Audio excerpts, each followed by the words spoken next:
turabasuhuza kandi twifuza kugira ibihe byiza. Tubaye ikaze muri RWD News Update, muri kumwe nanjye Irene Mutijima.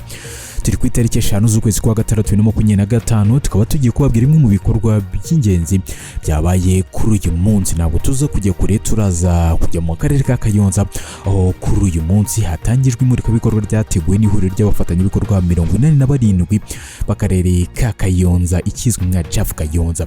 Aha rero mufatanyabikorwa yerekanye uruhare rwe mu guteza imbere imibereho y'abaturage, ubukungu n'iterambere rusange ry'Akarere. Umuryango Learn Work Develop nk'umwe mu bafatanyabikorwa b'ingenzi bashyigikira iterambere ry'urubyiruko n'abagore binyuze mu myuga, uburezi n'ubuzima, nabo werekanye byinshi bitandukanye bagezeho, by'umwihariko akaba higanjemo ko byagizwemo uruhare n'aba bafashijwe binyuze muri gahunda yazanywe n'uyu muryango ya Masenge Mba Hafi. Ku murongo wa telefone twavuganye na Mukandesenga Delphine, uhagarariye ibikorwa by'umuryango LWD mu Karere ka Kayonza, atubwira byinshi bitandukanye kuri iki gikorwa. Hano mu Karere ka Kayonza hari imurikabikorwa ry'abafatanyabikorwa b'Akarere ka Kayonza. Aho imurikabikorwa ryatangiye ku itariki 4 rikazasoza ku itariki 6. LWD turi muri bamwe nk'abafatanyabikorwa b'Akarere ka Kayonza mu iterambere, mu guteza imbere umwana w'umukobwa. Twitabiriye iri murikabikorwa hano muri standi ya hano irimo kubera kuri yego. Turi kumwe na ba Masenge na ba mukuru w'abakobwa bagiye bigiye bitandukanye, harimo ibikorwa bakorera muri CSS mu rubohokero, aho babikorera mu murenge wa Rukara, aho mu Karere ka Kayonza. Delphine, abantu bakibaza ese hari kumurikwa iki, ni iki kigaragara kishimirwa ko abo bagezeho kiri mu bigaragazwa aho ngaho kuri stand muriho muri makeya? Ibirimo kumurikwa hari ibikorwa bigiye bitandukanye byakozwe n'abagenerwabikorwa baba muri CSS mu mbohokero zihagarariwe na ba Masenge ndetse na ba mukuru w'abakobwa.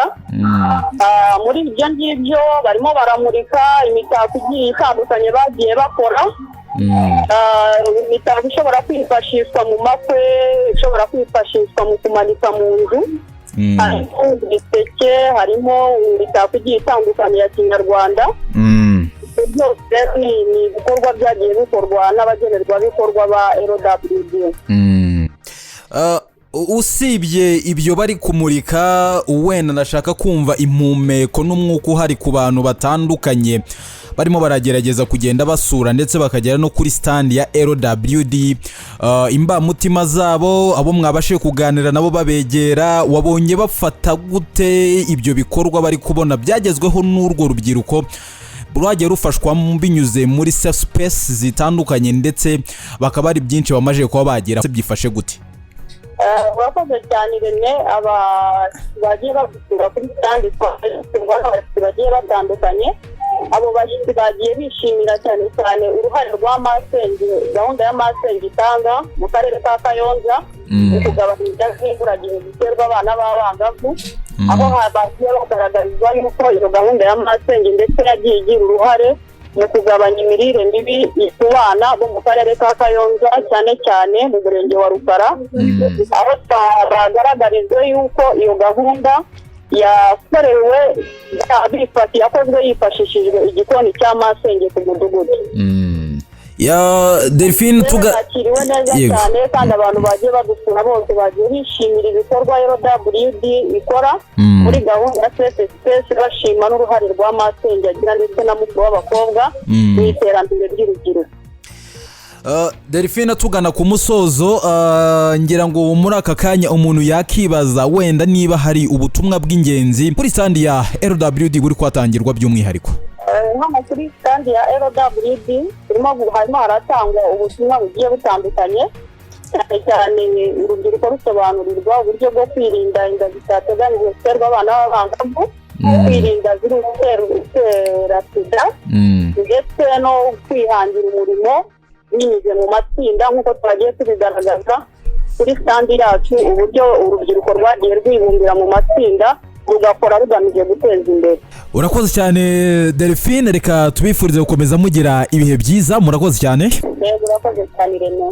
uwo yari Mukandayisenga Delphine, umuhuzabikorwa w'umuryango wa Learn Work Develop mu turere twa Rwamagana ndetse na Kayonza, akaba yatubwiraga byinshi kuri imurikabikorwa ryatangiye kuri uyu munsi mu karere ka Kayonza.